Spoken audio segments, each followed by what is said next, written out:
इस मानव जीवन को अच्छे से जीना चाहिए। और अच्छे से जीने का मतलब भी पता होना चाहिए। अच्छे से जीवन जीने का अर्थ इस जीवन में लिप्त होना नहीं है। जैसे हम सांसारिक चकाचौंध में अपने आप को खोकर के जीवन जीते हैं, तो वो अच्छे से जीना नहीं कहलाता, वो तो दुखों का कारण बनता है। अच्छा जीवन का सही अर्थ है आनंदित होकर के जीवन जीना, सुख के साथ जीवन जीना। कौन सा सुख? आत्मिक सुख।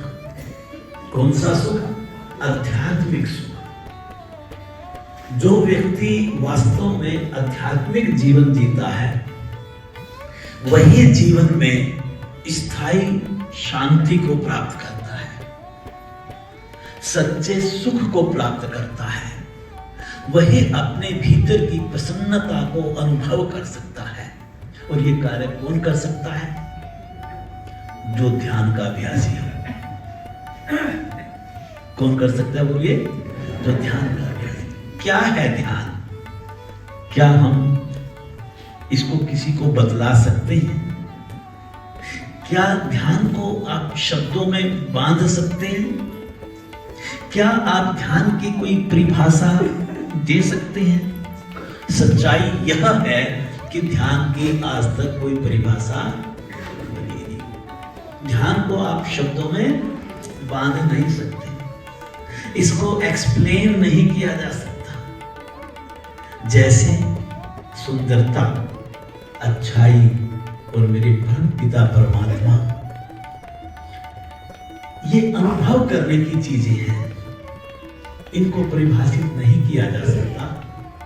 ठीक उसी प्रकार ध्यान भी अनुभूति की ही चीज है, उसको परिभाषित नहीं कर। कल एक उदाहरण दिया था कि गूंगे के हाथ में गुड़ रख दो और उसको कहो कि तू ये खा ले, वो खा लेता है और फिर आप उससे पूछते हो कि बता गुड़ का स्वाद क्या है।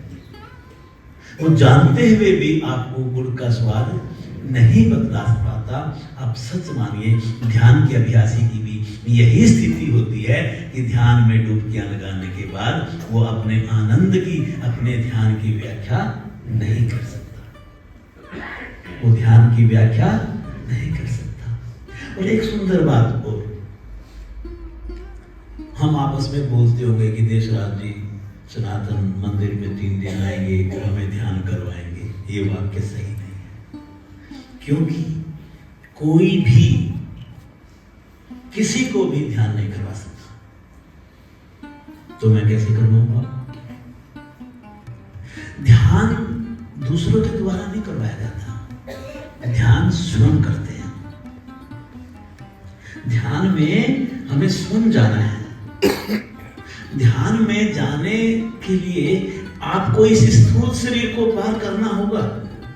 ध्यान में जाने के लिए आपको सूक्ष्म शरीर को भी पार करना होगा।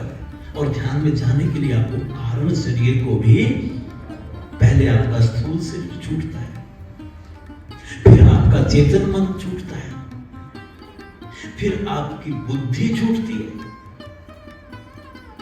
फिर आपका अवचेतन और अचेतन मन भी छूटता है, और अंत में आपका अहंकार और अविद्या भी, बोलो, छूट जाती है।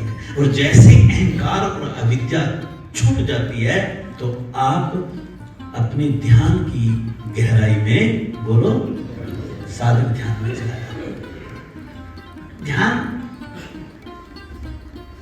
वही अवस्था है जहां आपका मन शांत हो जाए, जहां आपका मन शून्य हो जाए, निर्विषयी हो जाए।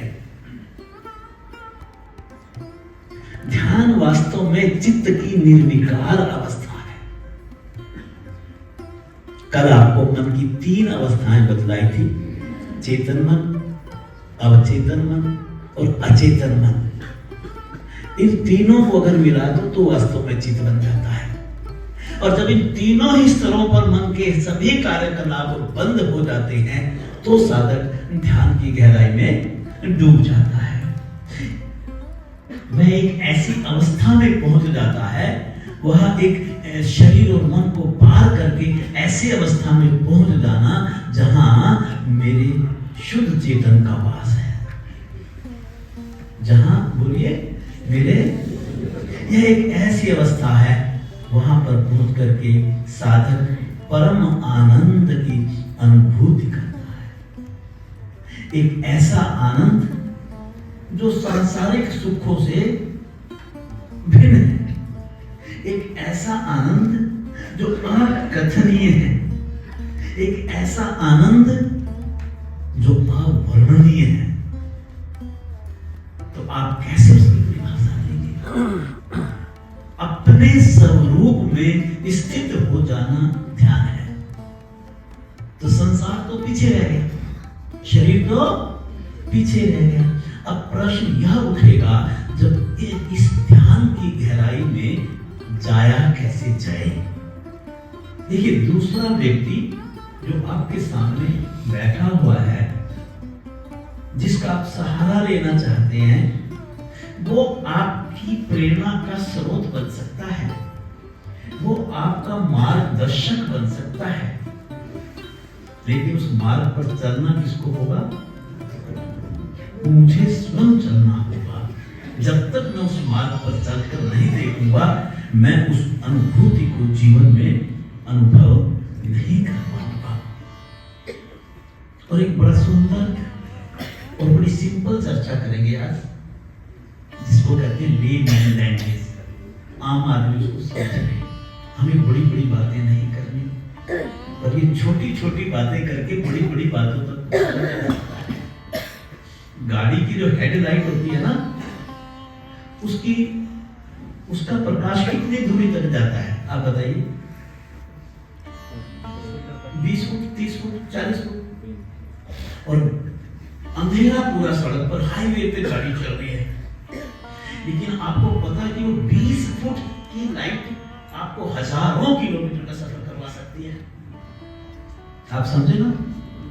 तो जब आप एक अच्छे मार्ग पर चलते हो, उस छोटी छोटी बातों को भी अगर जीवन में अच्छे वाली बातों को कहना चाहिए, सात्विक विचार, अच्छा संग, अगर छोटी छोटी बातों को हम जीवन में धारण कर लें, तो आप सच मानो बहुत इस जीवन की वो जो बड़ी मंजिल है ना, जो असली लक्ष्य है, जिसके लिए मैंने ये मानव चोला धारण किया है, मेरे ईश्वर ने मुझे 80,99,999 योनि के बाद इतनी सर्वश्रेष्ठ कृति का रूप देकर के धरती पर अपना दूत बना करके भेजा है।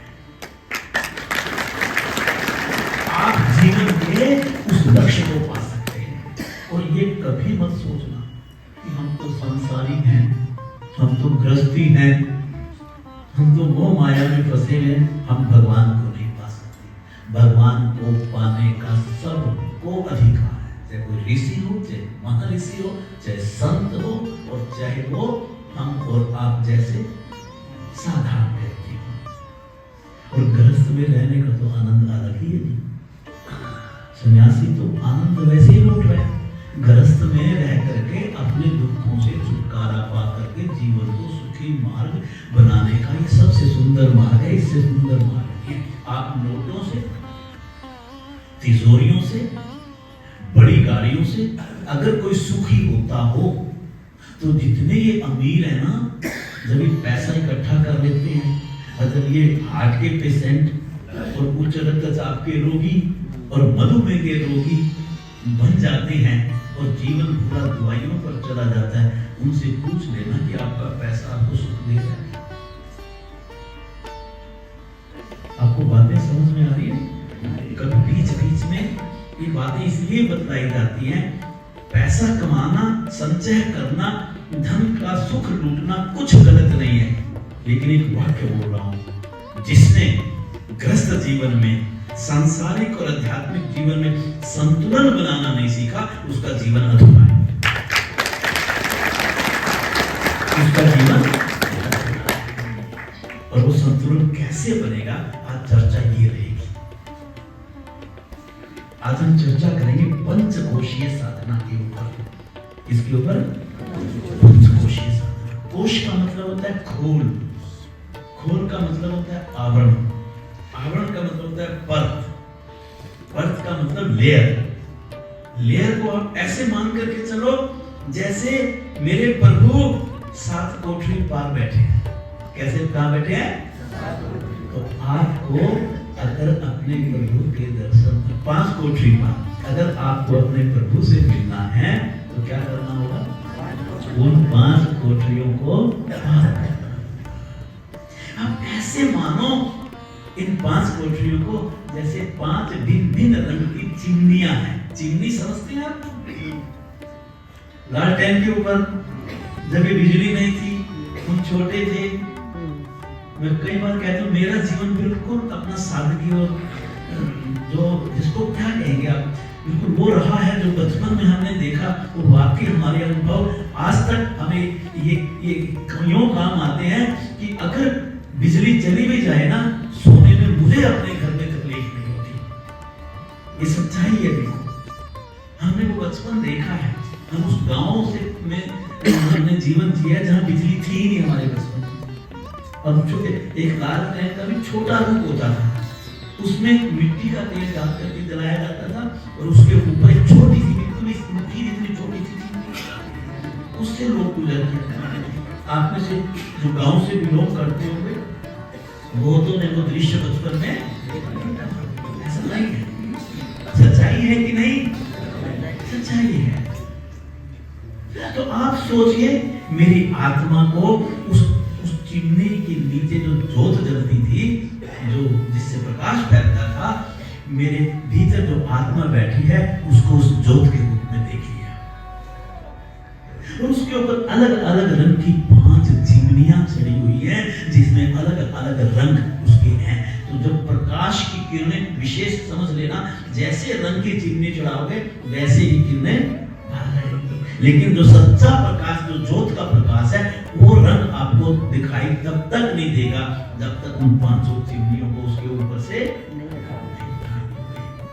तो ऐसे ही मेरी आत्मा के ऊपर ये 5 आवरण चढ़े हुए हैं। जब तक एक साधक, ध्यान का अभ्यासी, एक आध्यात्मिक, एक योगी जब तक इन 5 चिमनियों की साधना ना कर ले, इसमें परिपक्व ना हो जाए, इन चिमनियों को का अतिक्रमण ना कर दे, इनको पार ना कर दे, तब तक वह उस दिव्य ज्योत के दर्शन नहीं कर सकता। संभव नहीं। क्या है ये 5 चिमनियां? आइए इसके बारे में मैं आपको पहले 5 नाम बता दूंगा, क्योंकि मैं कई बार भूल जाता हूं, तो आप मेरी मदद कर देना। अन्न में कोष, प्राण में कोष, मनो में कोष, विज्ञान में कोष और आनंद में कोष। नामों से भी कुछ इशारा करता है कि हाँ, मेरी यात्रा सूक्ष्म से सूक्ष्मतर और सूक्ष्म से और सूक्ष्म होती जा रही है। जैसे जैसे आप अपने भीतर जाएंगे और उस गहराई के अंदर डूब जाएंगे, तो एक अवस्था आएगी कि आप आनंद के सागर में डुबकी लगा अपने अंतःकरण को पवित्र कर अपने परम पिता परमात्मा के साथ अपना एकाकार करना। यही स्थिति जीवन में आती है। साधना का जो आनंद डूबने लग जाता है ना, अभी तक तो हम में से कई केवल ये सोचते हैं भारतीय योग संस्थान मात्र एक इलाके में पार्क के अंदर केंद्र चलाता है, 4 आसन 2 प्राणायाम करके घर को भेज देता है, घुटने में दर्द नहीं होता, गर्दन में दर्द नहीं होता, पाचन बढ़िया हो जाता है, कब्ज ठीक होता है और हम अच्छी जिंदगी जीते हैं। अरे भाई, तुम कहाँ उलझ गए? तुमने साधना को कहाँ लाके टिका दिया? साधना घुटनों के दर्द के लिए नहीं थी। साधना तो मेरे परम पिता परमात्मा का मार्ग है, उससे साक्षात करने का मार्ग है। साधना इतनी छोटी नहीं है कि वो तेरे घुटनों के दर्द के लिए बनी हो। योगेश्वर, उनके घुटनों में दर्द नहीं होता था। जो पहले शिक्षक बने योग के, भगवान शिव, उनकी गर्दन में सर्वाइकल स्पाइंडालाइटिस की शिकायत नहीं थी। कहां आपने परिभाषा दे दी योग की? आधुनिक जीवन में हम योग को जब रोगों के साथ जोड़ते हो, आप मुझे बुलाते हो कई बार कि महिला रोगों पर बोलो, घुटनों के दर्द पर बोलो, हम बोल करके चले जाते हैं, डुबकी बजाने वाली बात है। पर आप सच मानिए, जब हम योग की का ये स्तर गिराते हैं तो ये केवल आधुनिक समाज की एक जरूरत बन करके रह सकता है। पर प्रचार और प्रसार के माध्यम बन करके रह सकता है, पर ये पक्का अपने मन में गांठ बांध लो कि योग यह नहीं है। योग मेरे परम पिता परमात्मा की अनुभूति करना है। योग उन पंच कोशों की साधना है जो तेरे अंतःकरण को पवित्र कर, चित्त पर जमा वृत्तियों को द्रोहित कर आपको इतना निर्मल बना दे कि आपको अपने प्रभु के साथ एकाकार करने में क्षण भी ना लगे। सहजता से दोनों का जब एकाकार हो जाएगा तब हम कहते हैं सर्वचित्त वृत्ति निरोधा तदा दृष्टु सर्वरूपे अवस्था। आपको अपने प्रभु के साथ उसमें अवस्थित होने में कोई कठिनाई बोलिए नहीं। तो पहला कोश है अन्नमय कोश। कौन सा कोश? अन्नमय का मतलब जो अन्न से बना हो। अन्न का अर्थ पृथ्वी से है, पृथ्वी से बना हो। पृथ्वी का अर्थ पृथ्वी के रस से है, उससे बना हो, जिसके अंदर 7 धातु 5 तत्व हो, रस रक्त मांस समेत अस्थि मज्जा और वीर्य हो, जिसके भीतर आप भूमि जल अग्नि वायु और आकाश इन 5 तत्वों का सम्मिश्रण देखते हो, उसी अन्न है उसका। तो वो क्या है? वो मेरा ये स्थूल शरीर है। ये पहली चीज है। क्या है वो? समझ में आ रहा है? आपको डूबना है वार्ता में। वार्ता धीरे धीरे गहराएगी। कल कुछ और रूप था, आज कुछ और है, कल कुछ और होगा। 3 दिन पूरी डुबकी लगा हुआ। और मैं सच कह रहा हूँ, कोई कितना बड़ा सेठ हो, ये मेरी अपनी एक अंदर की फीलिंग है, कोई कितना सेठ हो, आपकी सेठाई एक तरफ और ये जो वार्ता है, ये वातावरण है, ये जो सत्संग है, ये एक तरफ। इन दोनों में कोई तुलना बोलो।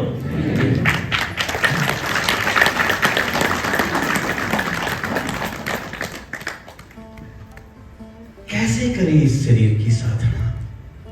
कैसे करें अन्नमय कोश की साधना? अन्नमय कोश की साधना का अर्थ है शारीरिक स्थिरता को प्राप्त करना। बोल दीजिए, किसको प्राप्त करना?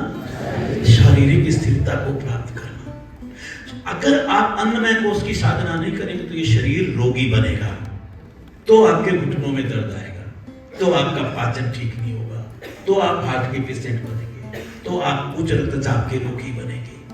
जब आपकी आयु बढ़ती है और आप साधना नहीं करते, जब आप गलत भोजन धारण करते हैं, जब आप तनाव में रहते हैं, जब आप प्रकृति के नियमों का पालन नहीं करते, जब प्रतिदिन नियमित रूप से योगाभ्यास नहीं करते, तो ये आपका अन्नमय कोश बिगड़ने लगता है, आपके शरीर में रोग आने लगते हैं, आपका आध्यात्मिक विकास वहीं रुक जाता है। आप बताइए, अगर किसी को आज सुबह जो आना चाहता हो यहाँ पर और उसको माइग्रेन का दर्द हो गया और 3 बजे 4 बजे आधे सर का बहुत बुरी तरह से तड़प रहा हो, क्या वो आ पाएगा यहाँ?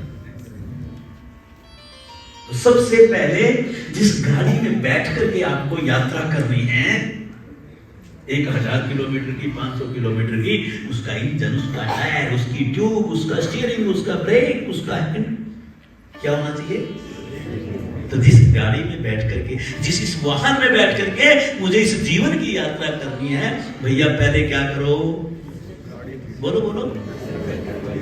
आपको मुश्किल तो नहीं लग रही है तो बोला करो फिर। इस वाहन को ठीक कर लो, इसकी साधना करो। और इसकी साधना के लिए 3 बातें जीवन में एक्सप्लेन नहीं करूंगा क्योंकि वार्ता लंबी हो जाएगी।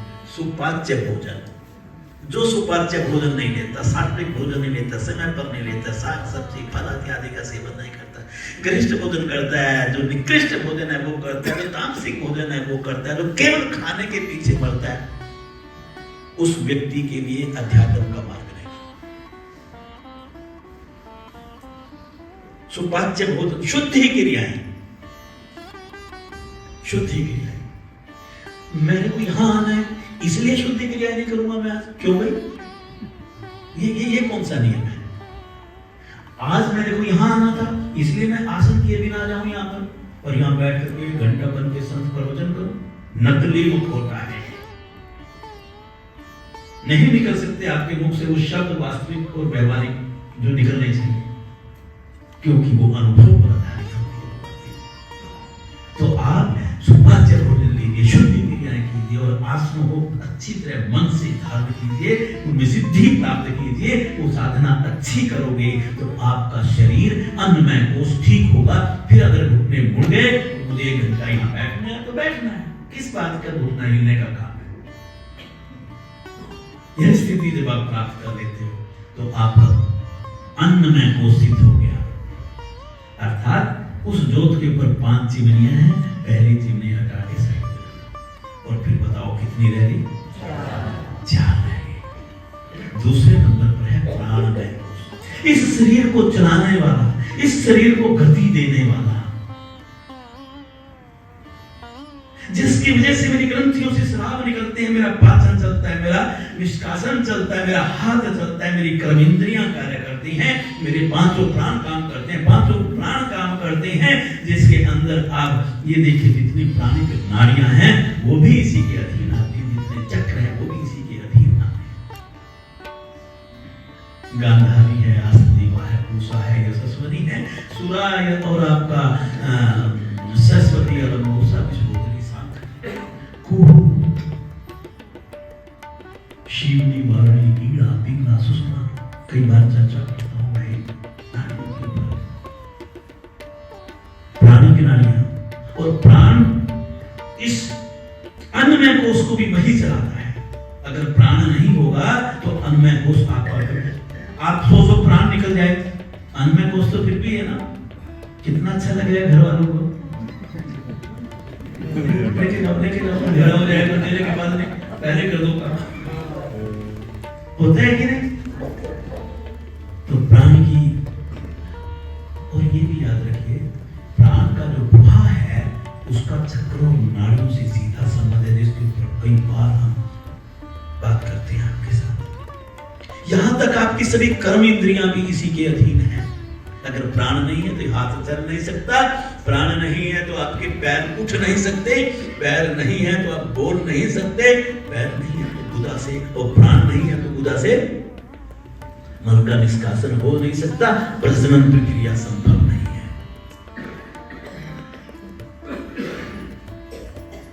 और प्राण ही है जो अन्नमय कोश के साथ मेरे, जब प्राण का स्थूल से सूक्ष्म और अति सूक्ष्म रूप बन जाता है तो ये मेरे मनोमय, विज्ञानमय कोश और आनंदमय कोश के गतिविधियां, जितनी क्रियाएं हैं उनको भी संपन्न करने में अगर किसी की भूमिका है तो वो प्राण है। आपको भूख और प्यास की अनुभूति भी प्राण करवाता है।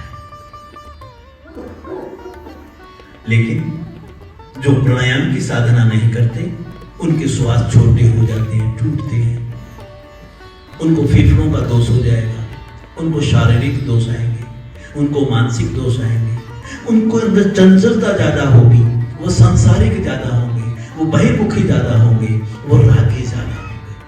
और जो व्यक्ति ज्यादा बहिर्मुखी और रागी हुआ करता है वो अध्यात्म के मार्ग पर ज्यादा जल्दी सफल नहीं होगा।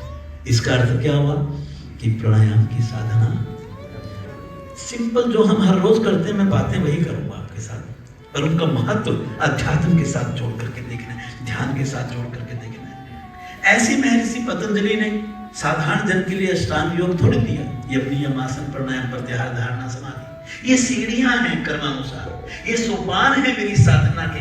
जब एक एक सोपान को, एक एक सीढ़ी को, एक एक चरण को उसकी साधना करते हुए आगे बढ़ेंगे तो आप बहिरंग से अंतरंग होते चले जाएंगे और एक दिन आप अपनी मंजिल को पा जाएंगे। तो प्राणायाम की साधना जब हम करते हैं, हम गहरे लंबे श्वासों का अभ्यास करते हैं, हमारे श्वास लंबे होते हैं, गहरे होते हैं, अनुपातिक होते हैं, लयबद्ध होते हैं, सूक्ष्म होते हैं, स्तब्ध होते हैं। स्तब्ध का मतलब कैवल्यपूर्वक से। कैवल्यपूर्वक क्या है? यह मेरे जीवन में वास्तव में जीवन के लक्ष्य की अंतिम स्थिति है। तस्मिन् सति श्वास प्रश्वास योर गति विच्छेदक प्राणायाम। जब आप अन्नमय कोश में स्थिरता प्राप्त कर लेते हो तो प्राणमय कोश की स्थिरता प्राप्त करने के लिए प्राणायाम की परिभाषा महर्षि पतंजलि देते हैं कि श्वास प्रश्वास की गति को अपना नियंत्रण कर देना, उसको अपने वशीकरण कर लेना, हम केवल जो प्राणायाम का अभ्यास करते हैं यहीं तक लेकर के चलते हैं। महर्षि पतंजलि ने किसी प्राणायाम का नाम नहीं दिया। योग दर्शन उठा करके देखिए, साधन पाद में सूत्र 49, 50, 51, 52 चार सूत्र है। एक सूत्र आता है तथा क्षीयते प्रकाश आवरणम। जब आप प्राणायाम की सिद्धि प्राप्त कर लेते हैं, प्राणायाम में आप कुशल हो जाते हैं, निपुणता हासिल करते हैं, प्रकाश आवरणम, आपके चित्त पर, आपकी आत्मा पर जो अज्ञानता का पर्दा पड़ा हुआ है, केवल प्राणायाम की साधना में सिद्धि प्राप्त करने से आपकी आत्मा के ऊपर जो अज्ञानता का पर्दा पड़ा है वो छीन हो जाता है, क्षय हो जाता है, हट जाता है और आप सीधा अपने उस आत्मा के प्रकाश से साक्षात ये शक्ति आपके अंदर आ जाती है। और जिस दिन आपके श्वास गहरे लंबे नए हो जाए और ये अज्ञानता का पर्दा हट जाए, आप प्राणायाम के अभ्यासी भीतर जाना सीख जाए, तो सोच लेना कि आपने दूसरी चिमनी भी। टोटल कितनी चिमनी है? तीसरी का नाम मुझे याद नहीं रहा। मनोमय कोश। क्या कोश? आप देखो मेरे से ज्यादा इंटेलिजेंट। मैं भूल गया था, आपने मदद कर दी। मनोमय कोश का मतलब होता है मन से, और मन के ऊपर कल चेतन अवचेतन अचेतन पर बोला था मैं। मन का मतलब मन और इंद्रियां, जो मेरी ज्ञान इंद्रियां हैं 5, इन दोनों को जोड़ दो तो ये बात अच्छे से समझ में आएगी। मन स्थूल और सूक्ष्म और कारण शरीर के बीच का संदेश वाहक है। सूचनाओं का आदान प्रदान मन के द्वारा होता है। मन का और ज्ञान इंद्रियों का ऐसा संबंध है जैसे तार है ना, ये तार, ये जो आवाज आ रही है, इसके एक उधर का सॉकेट जरूर कहीं बिजली के उसमें लगा होगा। अगर उसमें नहीं लगा होगा तो ये काम नहीं करेगा। तो ऐसे मेरे मन के जो तार है ना, वो इंद्रियों के साथ और इंद्रियों के इस दुनिया के साथ लगे हुए हैं। इस दुनिया से सारी सूचनाएं ये इंद्रियां इकट्ठी करके किसको देती हैं? मेरे मन को देती है। और मन को जैसी ही सूचना मिलती है तो ये उछलने लगता है, और उछलते उछलते कहते नहीं मुझे भी चाहिए, मुझे ये चीज चाहिए, मुझे ये चीज चाहिए। और फिर ये फिर बुद्धि को कहता है, बुद्धि फिर कहती है हाँ ठीक है कोई बात नहीं तू ले ले। तो फिर मन जो है ना, उसके बाद पहले ज्ञान इंद्रियों ने उसको सूचना दी, किसको? मन को। मन ने किसको भेजा? बुद्धि को। बुद्धि से क्या मिली? संतुति मिली। संतुति मिलने के बाद मन ने क्या किया? कर्म इंद्रियों को उत्तेजित कर दिया, हाथ को, पैर को, भाग कर, पैसा कमा, बड़ी कोठी बनानी है, बड़ी कार खरीदनी है, मोबाइल खरीदना है, भाग भाग नहीं सारी जिंदगी हम बोलो आप कल्पना कीजिए, मन है ये। मैं बड़े प्यारा ऐसे मजाक में उदाहरण दिया करता हूँ। मन है ये जो मधुमेह के रोगी को एक बड़ी अच्छी राय देता है। आज ध्यान का प्रोग्राम, यहां जो हलवा बनेगा वो हलवा नहीं है, क्या है? बुद्धि के पास भेजेगा। बुद्धि कहेगी अरे भाई मत खा, तुझे तो बुद्धि गलत राय थोड़ी देती है। फिर तू मत खा, तेरे को तो डायबिटीज है। नहीं नहीं, डायबिटीज है, मैं मीठा खाता खाऊं, पर ये क्या है?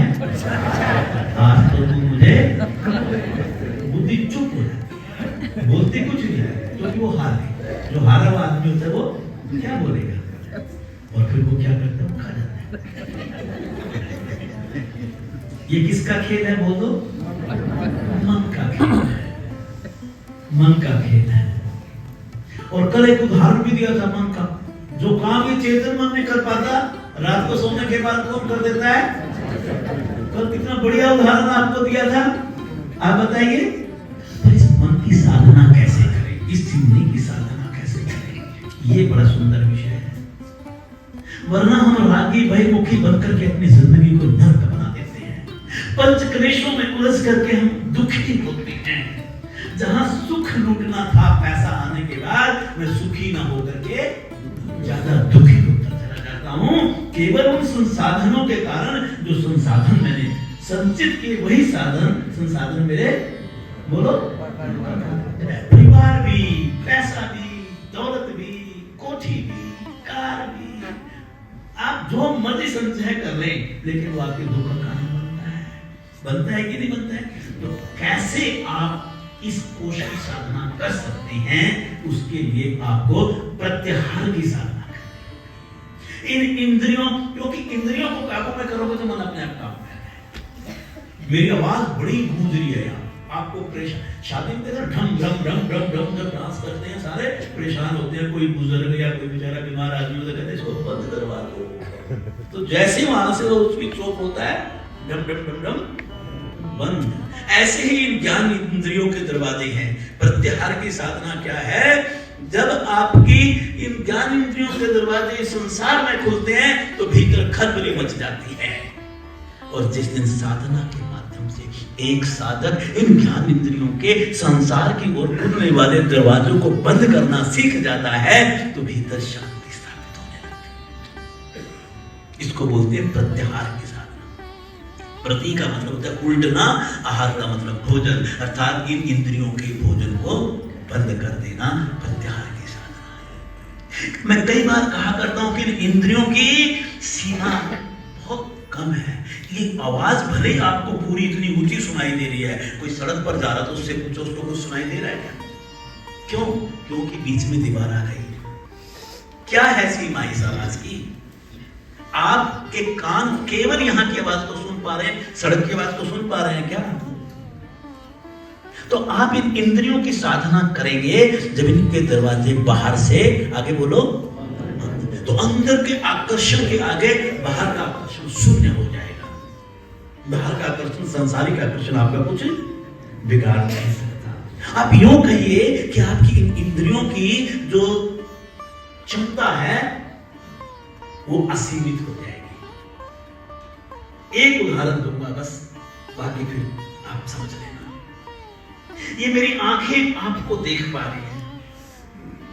ये आंखें जो सुनार की दुकान पर बैठ करके बड़े हार को देख करके मेरे मन, मेरी इंद्रियां, मेरे शरीर को विचलित करती हैं, अगर इन आंखों को के दरवाजे मैंने सांसारिक बंद कर दिए और उस प्रभु का नाम लेना शुरू कर दिया, तो जब इसके बाहर के दरवाजे बंद होंगे, अंदर के दरवाजे खुलेंगे, तो आप सच मानो कि मुझे अपने प्रभु के साक्षात दर्शन करने की क्षमता मेरे भीतर आ जाएगी। आप सच मानो, जिन कानों से मैं चुगली सुन करके प्रसन्न होता हूँ, जिसको मैं खुराक समझता हूँ अपने मस्तिष्क की, आप कभी उसका नाम लेकर के देखो, भीतर जाओ। जब भीतर जाओगे आपको ये बाहर की कोलाहल नहीं, मेरे प्रभु का अनहद नाद सुनाई पड़ेगा। मेरे प्रभु का अनहद, कैसी स्थिति होगी वो जिस दिन आपने प्रत्याहार की साधना कर ली।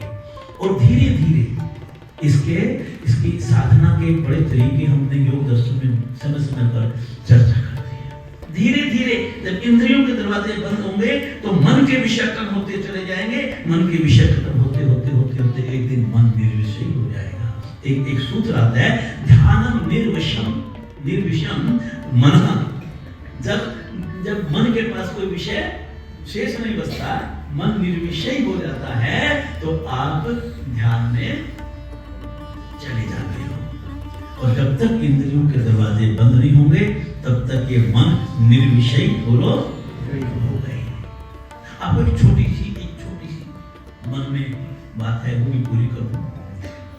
मन का एरिया हमारे भीतर नहीं है, बाहर ज्यादा है, भीतर बाहर ज्यादा घूमता है ना। इसको जितनी दुनिया दिखाओ, इसको जितना ये संसार दिखाओ, इसको जितना ये बाहर के आकर्षण से परिचित करवाओ, तो मन का दायरा बढ़ता चला जाता है। मन के दायरे की कोई सीमा नहीं है। जितना इसको बाहर घुमाओगे, इसका दायरा उतना बढ़ता रहेगा। उसको प्रकृति कहते हैं। क्या कहते हैं? इसको प्रकृति में घुमाओ। यहाँ बैठे बैठे लंदन की साल करा देते हैं। यहाँ बैठे बैठे आपको पता नहीं क्या क्या चीजें खिला देगा चीजें।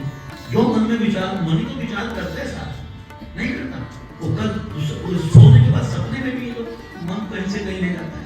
मन की ताकत बहुत बड़ी। और एक बात याद रखना, जहां मन की परिधि खत्म होती है, जैसे बॉर्डर होता है ना, जहां पर बोलो मन की परिधि खत्म होती है, वहां से मेरे प्रभु की सत्ता शुरू होती है।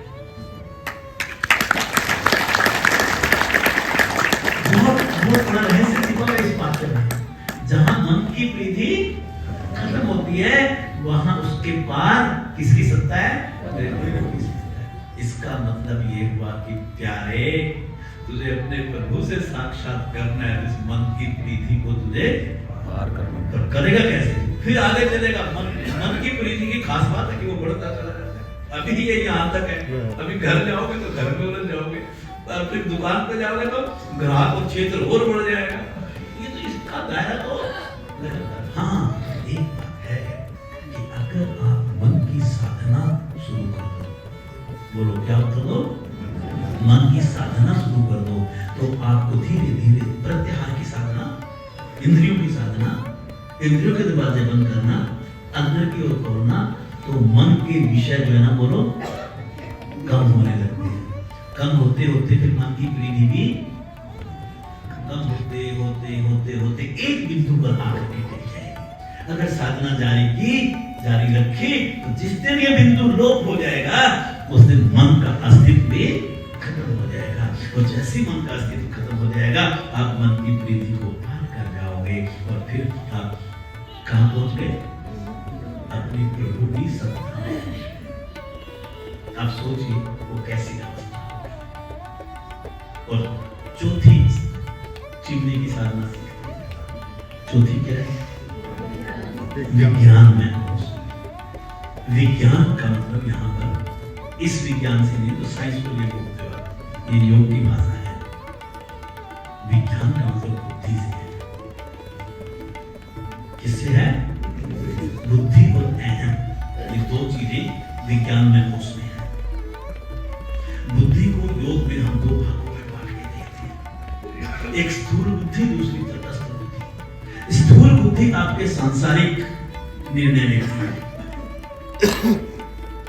स्थूल बुद्धि आपको गलत ठीक के बारे में बताती है। आप क्या करेंगे? अगर जिसके पास ये बुद्धि है, वो बच्चा इंटेलिजेंट होगा, इंजीनियरिंग में चला जाएगा, मेडिकल में चला जाएगा, डॉक्टर बन जाएगा, इंजीनियर बन सकता है, अपनी बुद्धि का विकास करके एक सीए बन सकता है, एमबीए बन सकता है, एक्टर बन सकता है, क्रिकेटर बन सकता है, सिंगर बन सकता है, जिसमें वो अपना नाम ख्याति पूरी प्राप्त कर सकता है। लेकिन प्यारे, कुछ भी बन ले, कुछ भी बन ले, इस बुद्धि का विकास कहीं तक कर ले, इस बुद्धि का विकास करके तू विषय को तो जान सकता है, लेकिन आत्मज्ञानी नहीं बन सकता। तुझे आत्मज्ञान नहीं हो सकता। उसके लिए तुझे अपनी नितंबरा को विकसित करना होगा, तटस्थता को पाना होगा, बुद्धि का रूप बदलना होगा, अध्यात्म की ओर मोड़ना होगा। जब साधक के भीतर तटस्थ बुद्धि का उदय होता है, तो वह बुद्धि उसको ध्यान में ले जाने वाली होती है। तटस्थ बुद्धि का मतलब ये मान लीजिए, जैसे आपके भीतर विवेक की युद्ध होती है। विवेक वह ज्ञान होता है जो आपके चित्त पर जमा संस्कारों को, चाहे वो अच्छे संस्कार हो, चाहे वो बुरे संस्कार हो। यह मत सोचिए कि बुरे संस्कार भी अवरोधक है, अच्छाई भी अवरोधक है। ऐसे ध्यान नहीं मिलता। अच्छाई से मोह पैदा होता है। मैं भले ही आपको कितनी अच्छी अच्छी बातें करूं, पर इस अच्छी बातों से हूं मैं भी इंसान, आप भी इंसान। आप जब मैं यहाँ से चलने लगूंगा, आप मेरे कान में मेरी प्रशंसा करेंगे, आपका विषय इतना बढ़िया था, आप शब्दों में नहीं कह सकते। जब मैं ध्यान में बैठी तो मेरी तो आंखों से आंसू आ गए, मेरे शरीर वाइब्रेट कर रहा था, मैं तो दिव्य प्रकाश से प्रकाशित हो गई। और उससे क्या होगा? मैं भूल जाऊंगा। अब कल्पना कीजिए ना, कार्य अच्छा किया, लेकिन मन में मोह आ गया, मैंने किया, अहम आ गया, मैंने किया। प्यारे, आध्यात्मिक विकास करने के लिए तुझे इसको भी तिरोहित करना होगा, इस अहम को भी बोल दो हटाना होगा। जिस दिन तू ऐसी स्थिति को प्राप्त कर लेगा वह तेरे विवेक स्थिति कहलाएगी। उसी को संप्रज्ञात समाधि कहते हैं। और इस संप्रज्ञात समाधि को प्राप्त करने के बाद आपको एक बात समझ में आ जाएगी। जब तू अन्नमय कोश था तो अपने शरीर से जुड़ा हुआ था। इसको बढ़िया बढ़िया कपड़े पहनाना, इसको संवारना, नहलाना, धुलाना, खिलाना, इसी के अंदर तू डूबा हुआ था। और जब प्राणमय कोश में था तो केवल इसके अंदर गुण विकसित करने में लगा हुआ था। और जब तू कहां था? मनोमय कोश में था। तो आप अपने स्वभाव को देख रहे थे, मेरा अच्छा स्वभाव है कि बुरा, सामने वाले का अच्छा स्वभाव है, ये अच्छा आदमी है कि बुरा आदमी, यही होगा। कभी आप उसको शरीर से पहचानते हो, कभी उसको गुण से पहचानते हो, कभी उसको मन से पहचानते हो। किसकी वजह से? शरीर की वजह से, प्राण की वजह से, मन की वजह से। आप सब चिंतन करो और अपने मन में सोचो, क्या मैं शरीर हूं? क्या जवाब मिलेगा? मैं शरीर नहीं। क्या मैं प्राण हूं? मैं प्राण नहीं। क्या मैं मन हूं? मैं मन नहीं हूं। जब मैं शरीर में हूं तो वाहन हूं, जब मैं प्राण में हूं तो अस्त्र हूं, और जब मैं मन हूं तो सेवक हूं।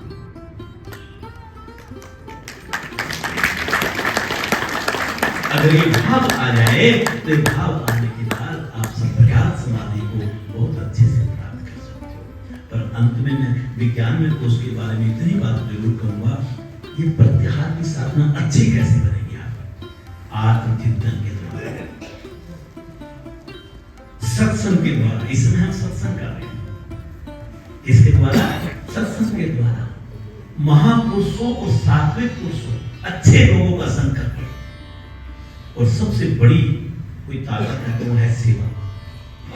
बोलो क्या है? सेवा। सेवा भी ऐसी जिसके बदले आपको कुछ नहीं चाहिए। अगर आप ऐसा करेंगे तो आपका अंतःकरण निर्मल और शुद्ध हो जाएगा। एक दिन जब आप निर्मल और शुद्ध हो जाएगा तो आपके लिए ध्यान में जाना भी आसान हो जाएगा। और पांचवा है आनंदमय कोश। बोलिए क्या है? आनंदमय कोश। याद है आपको? कल 4 अवस्थाएं करी थी, उसमें से एक अवस्था थी तूर्य अवस्था। समझ लेना अच्छे से, तूर्य अवस्था कुछ नहीं है, वो आनंदमय कोश है। जहां मन के तीनों स्तरों के कार्यकलाप बंद हो जाए उसे आनंदमय कोश कहते हैं। जहां मेरे भीतर वास करने वाला अज्ञानता और अहम का पर्दा गिर जाए, वो खत्म हो जाए, उसे तूर्य अवस्था या आनंदमय कोश कहते हैं। जब अहम और अज्ञानता खत्म हो जाती है तो आप सोच लेना कि आप ध्यान में चले गए। इसी को ज्योतिर्मय कोश भी कहते हैं, दिव्य प्रकाश देने वाला कोश। इसी को स्थित प्रज्ञा भी कहते हैं। इसके लिए आपको अपने अहम और अविद्या को, स्थित प्रज्ञा की एक बड़ी सुंदर लाइन बोलूंगा, ध्यान देना। किसको कहते हैं? आनंदमय कोश या स्थित प्रज्ञा। जब मैं अपनी कामनाओं को, जब मैं अपनी इच्छाओं को, जब मैं अपनी वासनाओं को त्याग कर आत्मा से, आत्मा में, आत्मा के आनंद की अनुभूति करता हूं, उसे स्थित प्रज्ञा कहते हैं। दोबारा बोलना, सब कुछ आ जाएगा इसमें। जब मैं जीवन में अपनी कामनाओं, इच्छाओं, वासनाओं को त्याग कर, इनसे ऊपर उठ करके और आत्मा से, आत्मा में, आत्मा के आनंद को लूटता हूं, तो उससे बड़ा आनंद के सागर में डुबकी लगाने के समान कुछ हो नहीं सकता। कुछ नहीं हो सकता। एक दृष्टांत सुना दो। दृष्टांत बहुत कुछ बतलाते हैं, भले कितनी बार रिपीट कर रहा हूं। एक वृद्ध राजा थे, उसके कोई संतान नहीं थी। बोलो, उसके कोई संतान नहीं। उनके मंत्रियों ने उनको सलाह दी कि राजन, आप वृद्ध हो चले हो, अपने किसी उत्तराधिकारी को नियुक्त कर दो। तो उन्होंने कहा मंत्रीगण को, हाँ मैं भी यही सोच रहा था, लेकिन उसका चयन कैसे किया जाए? मेरे मन में एक विचार आ रहा है। क्या? कि जो जीवन के लक्ष्य को समझता हो प्रजा की सेवा कर सकता है। मुझे स्वार्थी व्यक्ति को उत्तराधिकारी नहीं बनना। आप एक काम करो, एक मेले का आयोजन कर दो, मेला बहुत बड़ा हो, उसमें सब चीजें फ्री देनी है मेले में। पहला, और वो सेक्शन वाइज होगा, पहला सेक्शन, दूसरा सेक्शन, तीसरा सेक्शन, जैसे कोठरियां बनी। पहले सेक्शन में खाने पीने का सामान रखो, और वो भी पता क्या, गोलगप्पे, गधे पापड़ी, टिक्की, देखो मुंह पानी भी आने लग गया होगा। और युवा भी आएंगे, उनके लिए पिज्जा, बर्गर, नूडल, ऐसा मेला लगा। और दूसरे सेक्शन में लगा दो कपड़े, अच्छे अच्छे ट्रैक सूट, अच्छे अच्छे महंगे से महंगे कपड़े, सब फ्री। और तीसरे में लगा दो मोबाइल और लैपटॉप, फिर लगा दो टीवी, और ये जो घर में जो भी सामान चाहिए आपको इलेक्ट्रॉनिक आइटम। उससे अगला एक सेक्शन और बना, उसमें हीरे और जवाहरात जितने मर्जी ले जाओ फ्री। और मैं भी उसी मेले में रहूंगा। कौन कह रहा है? जो मुझे उस मेले में ढूंढ लेगा उसको मैं अपना उत्तराधिकारी। मेला लग गया, सारी पब्लिक आई, फ्री माल मिलना था। उसमें से सबसे ज्यादा कहां लग गए? पहले सेक्शन में। कोई गोलगप्पे खा रहा है, कोई पापड़ी खा रहा है, कोई टिक्की खा रहा है। गए 60%, 70% वहीं गए। अगला सेक्शन कौन सा था? 10-15% वहां सब घुस गए दुकानों में, पूरी ग्रुप लोग इतना मर्जी दो, माल रखा महंगे से महंगा, डिजाइनर सूट थे। फिर थोड़ा आगे गए, इलेक्ट्रॉनिक आइटम, टीवी लो, मोबाइल लो, लैपटॉप फ्री, और वो भी एप्पल का। मुश्किल से 5-7% बचे जो इन सेक्शन में नहीं ठहरे, आगे बढ़े। और वो जो 5-7% है वो कहां हुए? देखे जब हीरे जवाहरात, बड़े महंगे महंगे जेवर वहां हुए। पर उसी मेले में एक 18-20 साल का युवा आया था।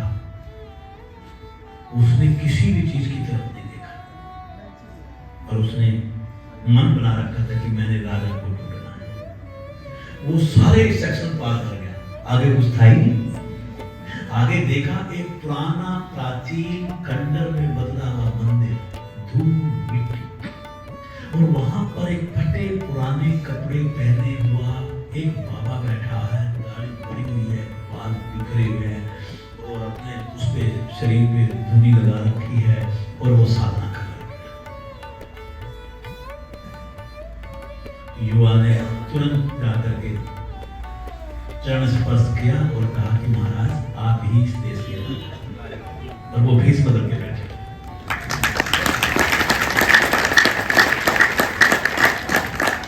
राजा खड़ा हुआ, उसने उनको आशीर्वाद दिया और उससे एक प्रश्न किया कि आप ये बताओ, आपको इतना माल फ्री में मिल रहा था, आप वहां क्यों नहीं गए, यहां तक क्यों आए? तो उसने कहा कि मेरा लक्ष्य जो मैंने निर्धारित किया था वो फ्री सामान लेना नहीं था। मेरा लक्ष्य किसको ढूंढना था? राजा मिल गया, अब देश का राजा का उत्तराधिकारी मैं बन गया, तो जो फ्री बट रहा था ना, उस सब का मालिक मैं बन गया। हम मालिक बनते हैं एक कोठी के, हम मालिक बनते हैं एक कार के, हम मालिक बनते हैं एक वो तो तिजोरी के। लेकिन आप उसके मार्ग पर चल करके देखो, जिस दिन आप उसके साथ अपना एकाकार कर दोगे तो ये ब्रह्मांड ही आपका होगा। ऐसे अध्यात्म के अंदर ये शक्ति है कि आपको जीवन के उस लक्ष्य तक पहुंचा सकते। एक बार खड़े होने सभी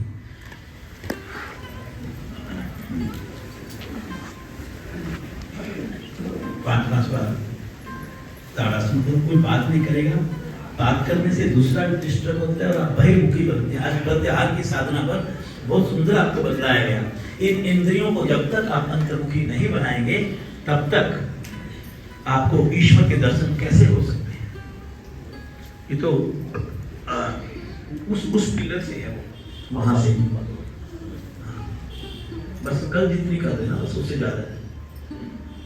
बैठ जाइए विरासी प्लीज। बैठते समय ध्यान रखें कि मेरा शरीर किसी दूसरे के शरीर से ना छूटे।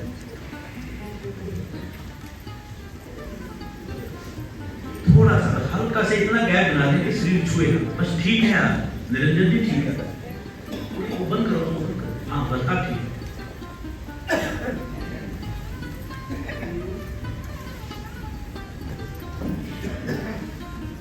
आंखें बंद करें, आते जाते श्वासों को देखें।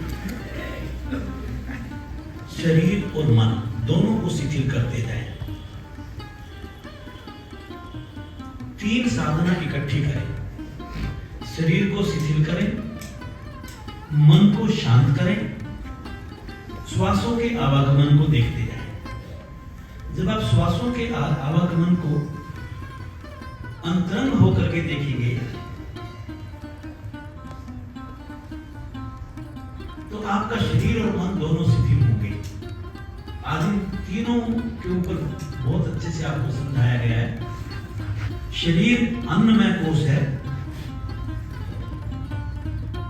मन मनोमय कोश कहा गया, और श्वासों के आवागमन के आप दर्शन कर रहे हैं तो यह प्राणमय कोश हो गया। जैसे आप इन तीनों कोशों की साधना एक साथ ऐसे चलाएंगे, उसके बाद फिर हम मंत्र जाप करेंगे। मंत्र जाप करते करते मेरी सांसारिक बुद्धि रितंभरा बुद्धि में परिणित होगी।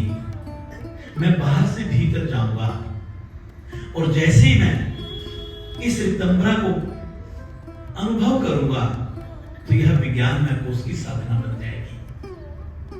और विज्ञानमय कोश की साधना को निरंतर करते करते अभ्यास कब मेरी साधना आनंदमय कोश में परिणित हो जाएगा आपको पता भी नहीं चलेगा। आज सच्चे मन से आप ऐसे कीजिए।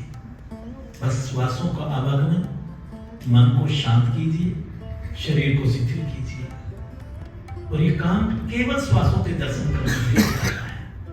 आज उसमें श्वासों के दर्शन में थोड़ा गहरे लंबे श्वास और चक्रों को जोड़ेंगे। कल इसको दोहरा देंगे ताकि आपकी साधना और अच्छी बने। अब श्वास को थोड़ा सा गहरा और लंबा चेतना के साथ भरना है और चेतना के साथ निकालना है। मूलाधार चक्र से कंठ तक श्वास को भरें और कंठ से मूलाधार चक्र तक श्वास को निकालें। श्वास को निकालने और भरने की आवाज खुद को भी ना आए, वह श्वास का सूक्ष्म रूप बन जाता है। बस केवल आपको कुछ नहीं करना, मन में भाव लाना है कि मैं श्वास को भीतर आते हुए और बाहर जाते हुए अनुभव कर रहा हूं। मुझे जानकारी है कि मैं कहां श्वास भर रहा हूं और कहां से श्वास निकाल रहा हूं, पूरी जानकारी के साथ। पश्चात आप स्वादिष्टान चक्र तक श्वास को भरें और निकालें। 3 श्वासों का अभ्यास ऐसे करें और शारीरिक हलचल धीरे धीरे खत्म कर दें। बिल्कुल भी न गर्दन हिले, न शरीर हिले, न स्ट्रेस में रहना, तनाव रहित रहिए। जब 3 श्वासों की साधना स्वादिष्टान चक्र और कंठ के बीच में हो जाए, अब आप अनाहत चक्र पर आएंगे, डायफ्राम के पास। कंठ से और डायफ्राम तक श्वास भरना और निकालना, भरना और निकालना। आपके श्वास छोटे होते जा रहे हैं और सूक्ष्म हो गए, उनके अंदर एक लयबद्धता और अनुपात भी बना लीजिए। इससे आपके शरीर का चयापचय धीरे धीरे न्यूनतम स्तर पर आएगा। मन शांत होगा, शरीर शिथिल होगा, मन शिथिल हो जाएगा, दोनों स्थिरता को प्राप्त करेंगे। श्वासों पर आपने काबू पा लिया, फिर मैं विज्ञानमय कोश में जाऊंगा। मंत्र जाप जहां से शुरू होगा वहां से विज्ञानमय कोश की साधना शुरू हो जाएगी। अब धीरे धीरे कंठ से और नासिका के बीच में श्वास लीजिए और छोड़िए।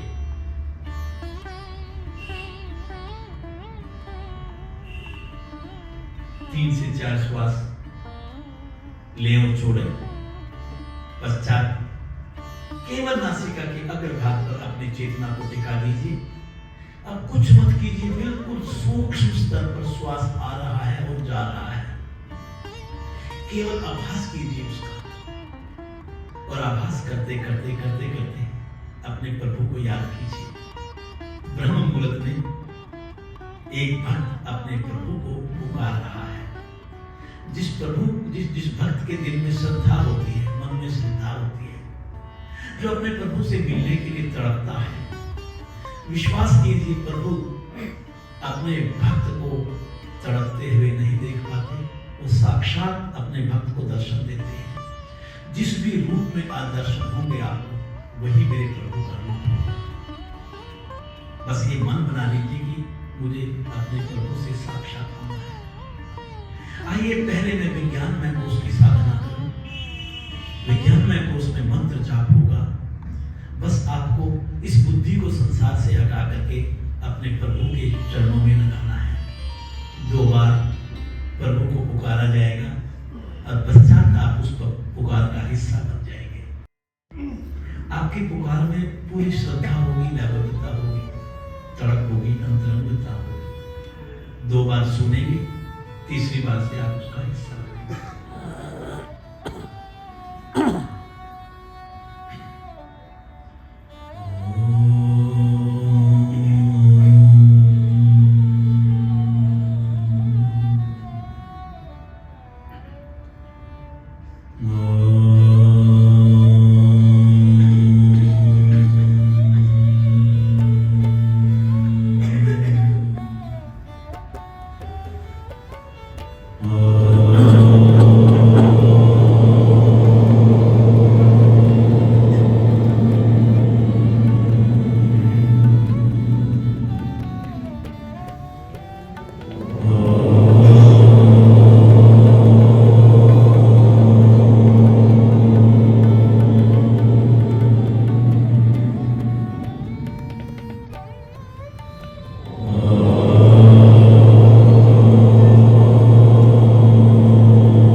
मन ही मन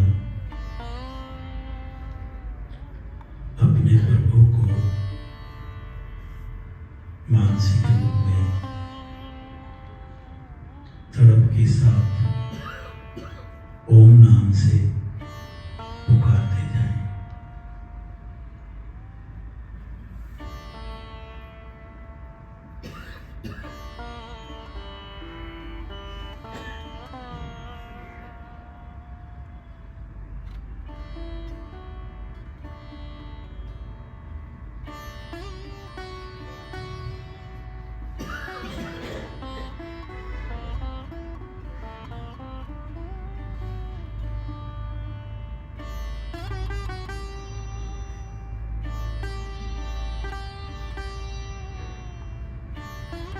पुकारते पुकारते अनुभव करेंगे हर पुकार में मेरे प्रभु का वास है, मेरी हर श्वास में मेरे प्रभु का वास है,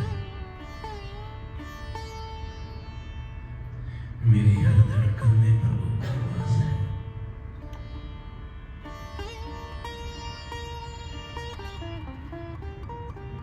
महसूस करेंगे प्रभु आपके साथ हैं। आशीर्वाद लें अपने प्रभु से, बातें कर लें अपने प्रभु से। हर सवाल का जवाब प्रभु अपने भक्त को देते हैं।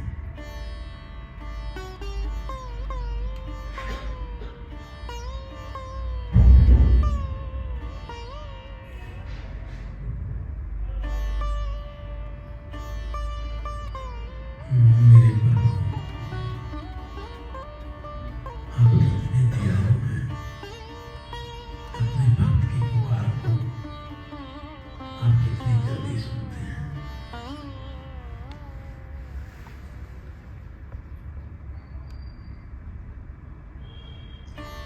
यही है सच्चा आनंद का सागर।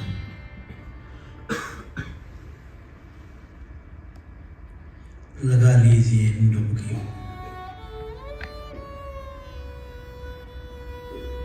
धो दीजिए सारे मलों को, कर लीजिए अपने अंतःकरण को पवित्र, हटा दीजिए इन बुरे संस्कारों को, धारण कर लीजिए शुद्धता को।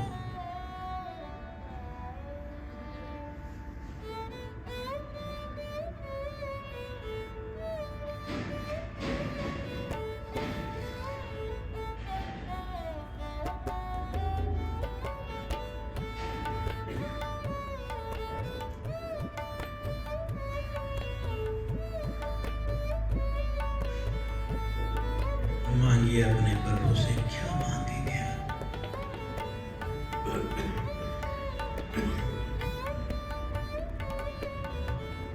अपना आशीर्वाद दे दो प्रभु मुझे, बस तेरा आशीर्वाद मिल जाए मुझे और कुछ नहीं चाहिए।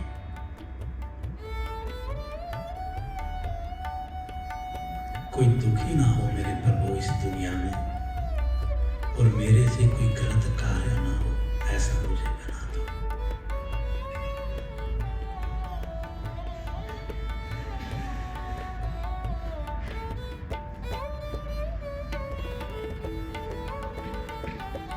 धन्यवाद कीजिए अपने प्रभु का सच्चे मन से। प्रभु तेरा लाख लाख शुक्रिया।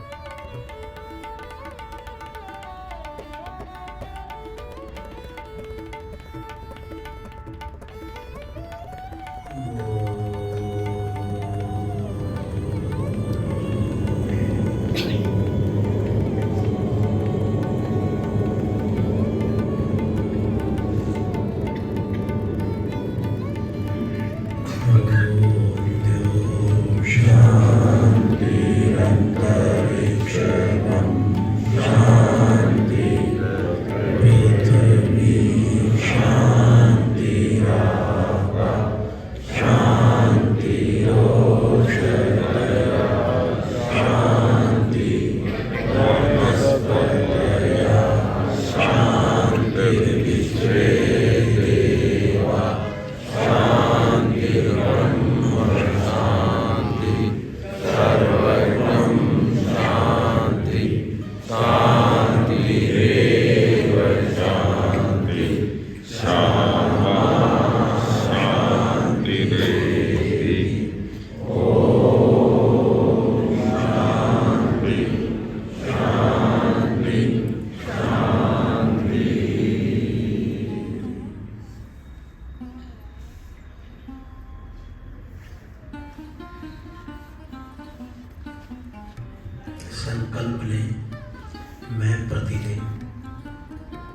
निश्चित समय के लिए ध्यान का अभ्यास अवश्य करूंगा।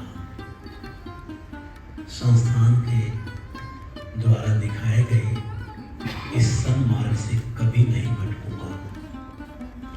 अपनी साधना करते हुए समाज में दूसरों को भी साधना के मार्ग पर लेकर चलूंगा। अपने संकल्प को एक बार दोहरा लें, पश्चात बिना हथेली मले, क्लास में हथेली मलिए, यहाँ नहीं, क्योंकि यहाँ फिजिकल एक्टिविटी कम होनी चाहिए शरीर की। बस हाथों की उंगलियों से आंख की पलकों को सहलाइए, बहुत जेंटली।